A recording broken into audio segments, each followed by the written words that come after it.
Breaking చూస్తున్నాం. ఏటూరు నాగారంలో భైరి నరేష్ కి ప్రమాదం. అంతకుముందు అయ్యప్ప భక్తులతో భైరి నరేష్ కి వివాదం జరిగింది. ఆ వివాదంలో ఒక భక్తుడి పైకి దూసుకు వెళ్లింది భైరి నరేష్ వాహనం. భైరిని అరెస్ట్ చేయాలంటూ రోడ్డుపైనే నిరసన తెలియజేశారు అయ్యప్ప భక్తులంతా. కాసేపు ఉద్రిక్త వాతావరణం అనంతరం అక్కడి నుంచి వెళ్లిపోయారు భైరి నరేష్. మార్గ మధ్యంలో ఒక చెట్టును ఢీకొని భైరి నరేష్ కారు ప్రమాదానికి గురైంది. అయితే కారును వదిలేసి స్వల్ప గాయాలతో అక్కడి నుంచి వెళ్లిపోయాడు నరేష్. ములుగు జిల్లా ఏటూరు నాగారంలో కనిపించిన రెండు ఘటనలకు సంబంధించిన దృశ్యాల్ని మనం చూస్తున్నాం. మొదట ఏటూరు నాగారంలోని ఒక కార్యక్రమంలో నాస్తిక సంఘం తరపున ప్రచారానికి వెళ్లారు నరేష్.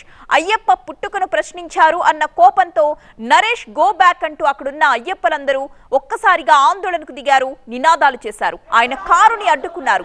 ఈ క్రమంలోనే నరసింహారావు అనే అయ్యప్ప భక్తుడిపై దూసుకు వెళ్లిపోయింది నరేష్ ప్రయాణిస్తున్న వాహనం. గాయపడిన భక్తుడిని ఆసుపత్రికి తరలించారు. ఆ తరువాత నరేష్ ని అరెస్ట్ చేయాలి అంటూ డిమాండ్ చేస్తూ రోడ్డుపైనే నిరసన వ్యక్తం చేశారు అయ్యప్పలంతా. గొడవ సద్దుమడిగిన కాసేపటికి అక్కడి నుంచి వెళ్లిపోయారు నరేష్. కానీ మార్గ మధ్యంలో ఆయన కారు అదుపు తప్పి ఒక చెట్టును ఢీకొట్టింది. కారును అక్కడే వదిలి స్వల్ప గాయాలతో మరో కారులో వెళ్లిపోయారు భైరి.